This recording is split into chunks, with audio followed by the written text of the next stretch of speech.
kami laporkan terkait dengan kegiatan pembekalan kepala daerah dan wakil kepala daerah terpilih gelombang pertama, yaitu mereka-mereka yang baru memasuki periode pertama. Kemudian kami laporkan bahwa ini juga sebagai pembekalan agar nanti ketika mendapatkan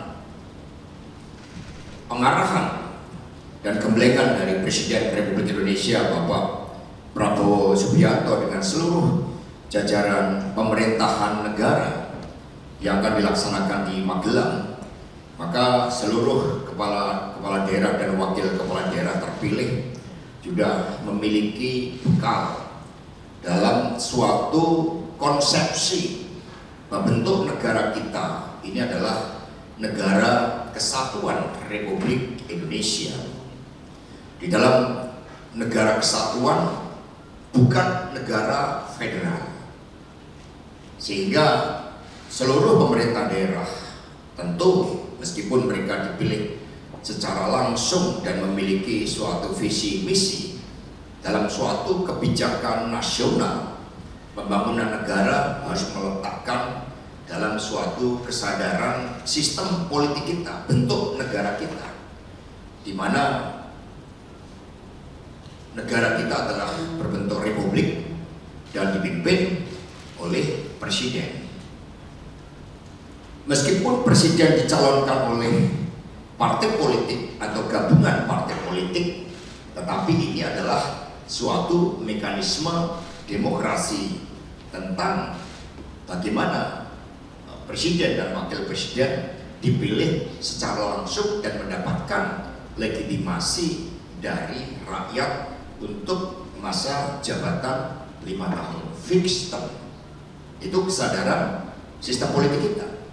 Dan presiden, wakil presiden memiliki suatu visi misi, dan kemudian setelah presiden wakil presiden terpilih, maka visi misi ini dinyatakan di dalam suatu undang-undang tentang pembangunan, rencana pembangunan jangka menengah 5 tahun, yang artinya sebagai undang-undang mengikat kita semua, mengikat seluruh kepala daerah dan di tingkat provinsi maupun kabupaten kota, dan mengikat seluruh warga negara Indonesia untuk tunduk sepenuhnya pada undang-undang itu.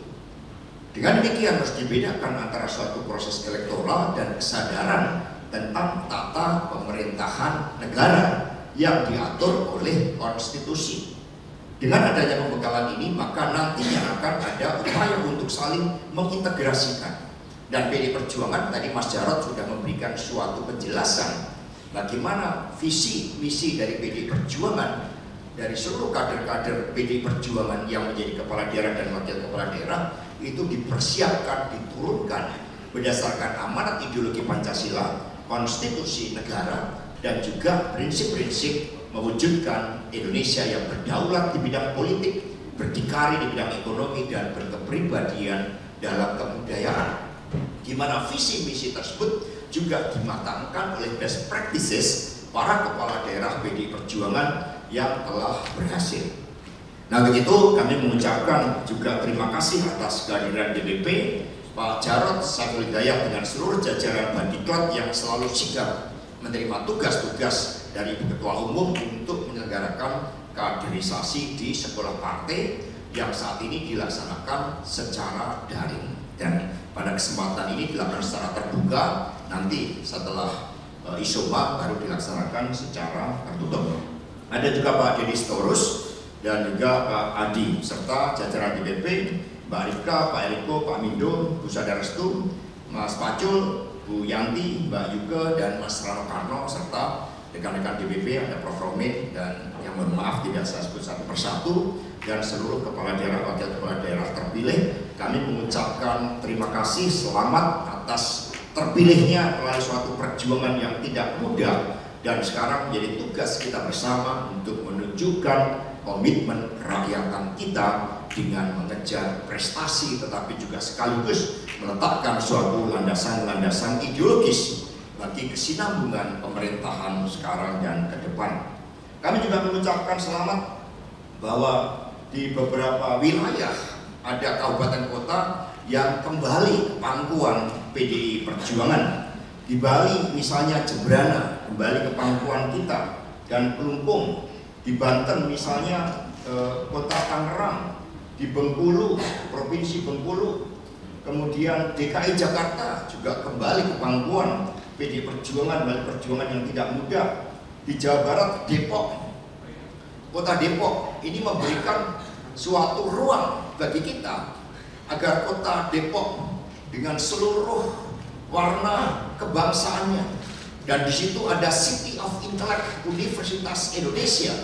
Pemerintah kota Depok nantinya untuk menggali seluruhan pemikiran-pemikiran geopolitik Bung Karno dengan menjadikan universitas di wilayahnya sebagai City of Intellect. Jadi kota Depok itu kembali, bahkan baru pertama kali, Pak Dia, baru pertama kali berada di bawah pimpinan PDI Perjuangan, sehingga ini memberikan suatu diferensiasi bagi kita di dalam menjalankan pemerintahan. Jawa Tengah misalnya, Kabupaten Kendal, kemudian Temanggung, Purworejo, ini juga begitu sulit. Selama ini Purworejo untuk kita rebut, tapi akhirnya Purworejo berhasil kita rebut. Jawa Tengah juga Kabupaten Kudus, kemudian Jawa Timur, Kabupaten Lumajang, Kalimantan Barat, Provinsi Kalimantan Barat kembali ke pangkuan PDI Perjuangan dengan kader dari PDI Perjuangan. Kemudian Kabupaten Kuburaya, Kota Pontianak.